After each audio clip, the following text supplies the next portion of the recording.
This one is messed up. It's just wrong. Lots of wrong. And I'm going to try to explain it, make it better. That's what I do in these videos, try and share comics and movies with enough context that you understand what it is and why, and then maybe you'll be able to enjoy it better. Today's episode is a quick one because the comparison isn't worth being meticulous about, simply because the filmmakers weren't meticulous either when they made the movie. And I understand their reasons, and soon you will too, but first let's go over the plot and look at what we're dealing with here. Today on Graphic Adaptations, we're going to take a look at Red.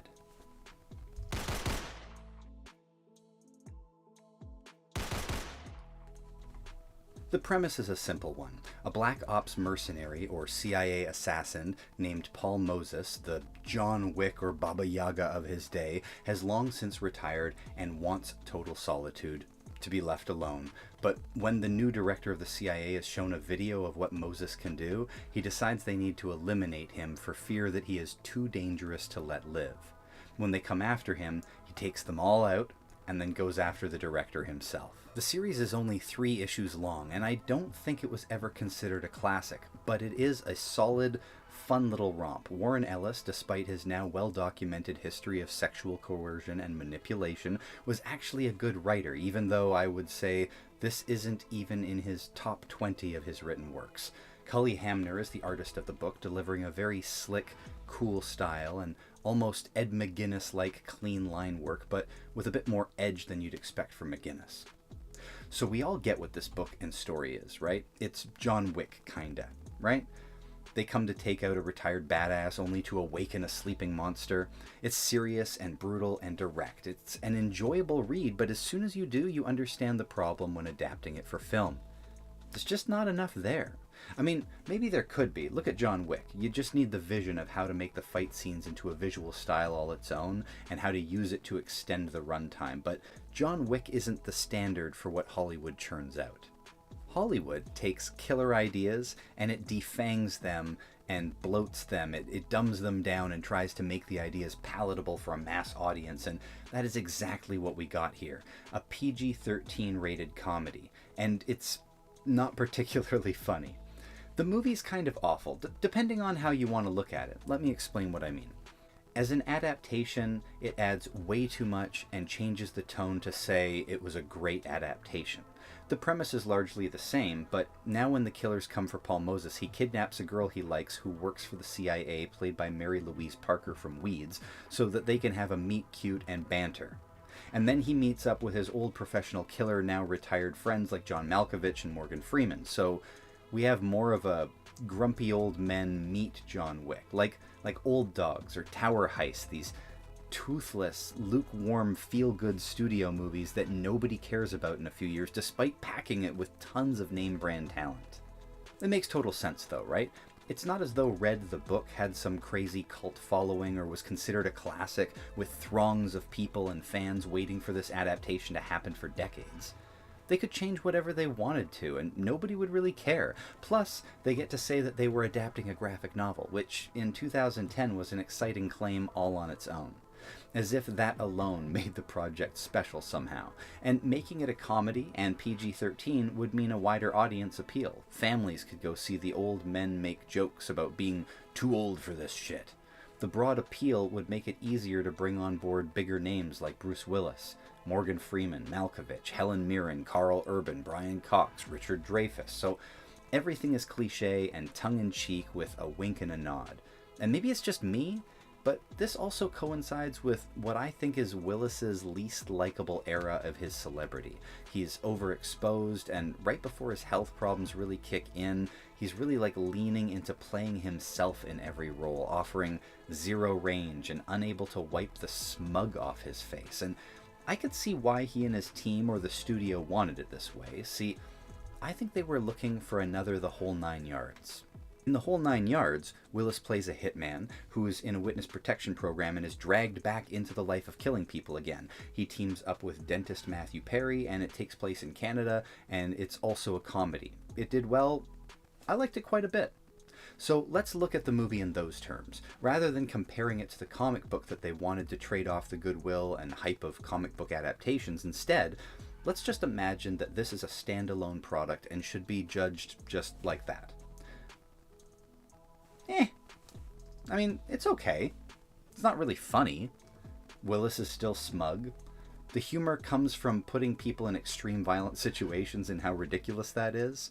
Like kidnapping a woman that you're obsessed with, but it's okay because you have good intentions, or holding a woman at gunpoint in the airport because your senile friend thinks she's a spy. Like, often the ideas don't land because they aren't cohesive. Like, example, Malkovich holds the gun on the lady in the airport. Willis dumps her purse out to show that there's no camera in there, and Malkovich is left wondering if he's having a senior moment. Like, that's pretty dark. But this is a comedy, so the moment is brushed aside and the scene just sits there awkwardly, unable to resonate in the film. Or how we already know the moment that we see Willis and Parker speak that they're going to get together, despite there being no reason in anybody's right mind why that would be. But this is the tone of the movie. It's corny and cartoonish, and ironically not much like a comic book at all. I don't want to seem too hateful or hyperbolic. This is an okay movie. I'm sure many people got a chuckle and were entertained for the most part watching it, but when compared to the comic, it's a pretty big departure, and when analyzed on its own, it's just a bit unengaging.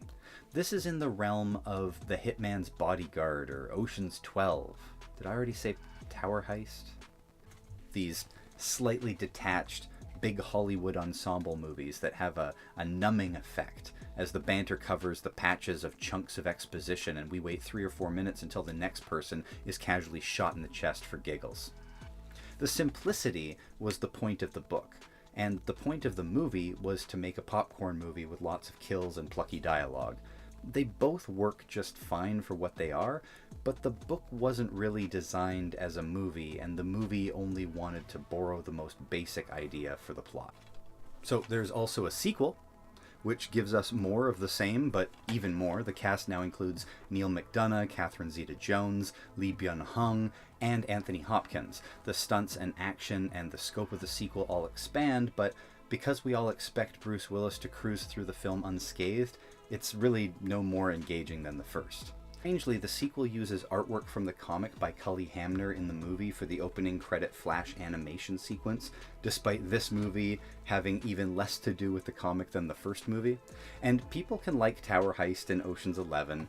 I like Ocean's 11, but this just wasn't the comic, and I think it's fair to say it's not amazing by its own merit.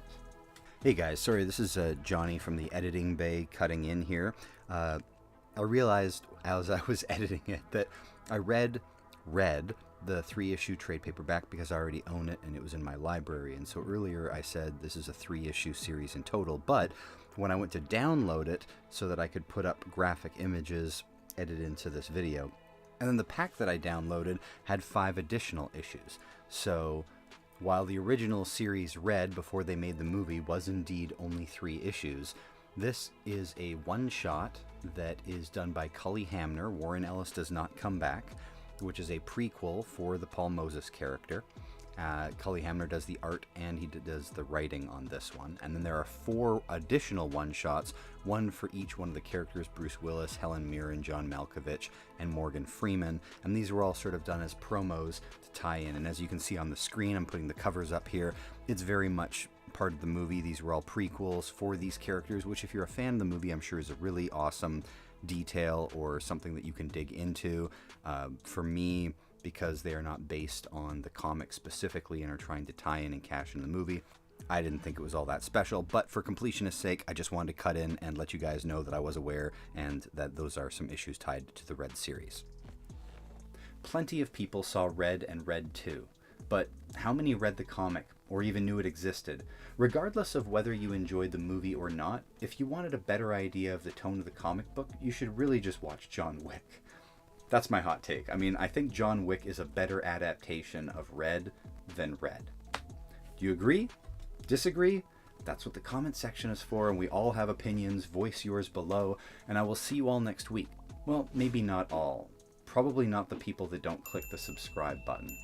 I would say something, but it's likely already too late for them, so I'll just see the rest of you next week.